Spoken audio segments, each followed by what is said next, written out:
We made it, everyone. We made it to the other side. The iPhone 15s are here. The new Apple Watches are here. The iOS 17 update is here. And you know what that means? It means I don't have to report on rumors anymore.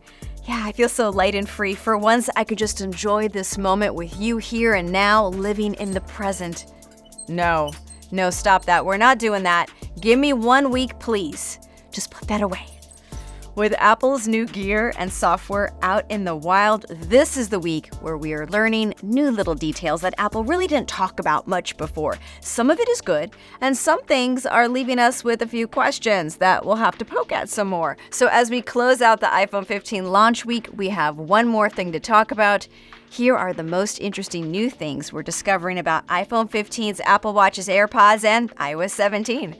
I'm Bridget Carey, and this is One More Thing. I'll start with the iPhone 15 and iPhone 15 Pro reviews. Both of our CNET iPhone reviewers had good things to say about the feel of the design and materials of the phones. CNET's Patrick Holland reviewed the Pro models and called the titanium body lovely, light, and easy to hold, and he said it felt less bulky. It looks slick. He also said the volume buttons feel a little different. Perhaps a little bit like squishy sneakers. So that got me curious, and this also tells me it's gonna matter what kind of case you get to preserve that button feel. That is, if you're a case person.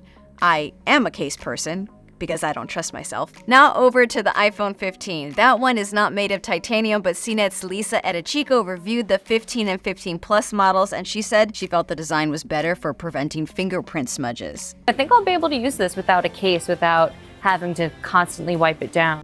On the topic of cases, we are hearing more talk about Apple's FineWoven material cases and accessories. Now, Apple is no longer selling leather accessories, so it created this material it calls FineWoven. It's made from 68% post-consumer content, but there have been some early reports saying that FineWoven iPhone cases are showing marks easily. Now, I haven't seen those cases yet myself, but I did get to see the FineWoven Apple Watch bands, and they felt nice. They weren't showing any marks when I was messing with them, but I think we'll have to hear more as people use them. There are also a number of case makers that are selling different versions of cases that are made with materials that are supposed to be alternatives to leather, so folks will need to do some homework before they find the right case.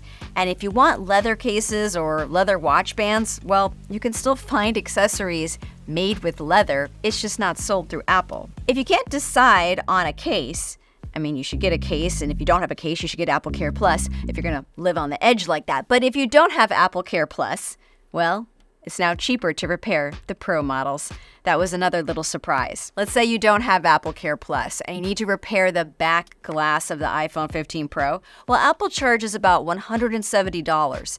The iPhone 14 Pro costs about $500 for the same repair. The recycled aluminum substructure on the new Pro models makes it easier for the glass to be replaced. Hence, it's cheaper. Yay for repairability. It's more sustainable. But when one price goes down, another one goes up. It's now a little more expensive to replace the battery on some Apple Watch models. As 9to5Mac reports, the cost of battery repairs on the Series 4 watch and later went from $79 to $99. Let's talk about Apple Watch Series 9. I just started trying it out myself, but I got a chance to preview some of the double tap features that are launching in October. Our CNET reviewers Lisa Edachico and Lexi Savides reviewed the Apple Watches for CNET. You can see their hands showing how a double tap gesture can control the screen. Now, I think the most impressive thing I learned is that you can do a whole text message or phone call without touching anything between using Siri commands and double tap controls. So I just sent a text message without even touching my watch. Also worth noting, I learned how you don't have to use your index finger and your thumb because it works when your thumb touches any finger. I think I'm more comfortable using my middle finger. I also wondered how weird it would be to do this whole double tap thing, and for the few minutes I got to use it, it was very natural. I think people are going to use this gesture a lot. And you know what? It's better than trying to hit buttons with your nose when your hands are full. You know you do it. Don't pretend you haven't done the nose tap. The new USB-C charger ports on the iPhone 15s, they're proving to have a few new perks. The new iPhones can give power to other devices, even older iPhones. You can plug in a lightning cord and that can charge an older iPhone. You can also use your new iPhone 15 to charge your Apple Watch or your AirPods. But what if you connect two iPhone 15s together? Which one does the charging? Well, there's a bit of a handshake between the devices to see which one needs the battery more, and the one with less power will get the boost. I've also seen videos of the phone being used to charge other non-Apple phones. I think it may depend on the type of phone being used, but it could be possible.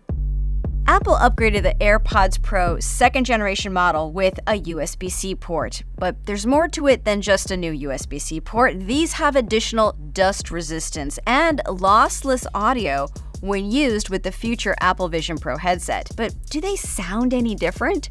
Our reviewer David Carnoy has an article up about this, and he said although the average listener would be hard-pressed to notice any difference in sound quality between the old and new AirPods Pro 2, but he thinks that maybe, just maybe, the new USB-C AirPods Pro 2 sound a little bit more refined with ever so slightly cleaner sound. But he also admits that maybe his mind could be playing tricks on him, thinking that something is new just because it's new. But whichever version you have of the AirPods Pro 2, they all got adaptive audio, conversation awareness, and personalized volume in the iOS 17 update that came out this week. And if you're the kind of person who wants a wired backup, yes, you can still get wired earpods with USB-C, and that'll cost you $19.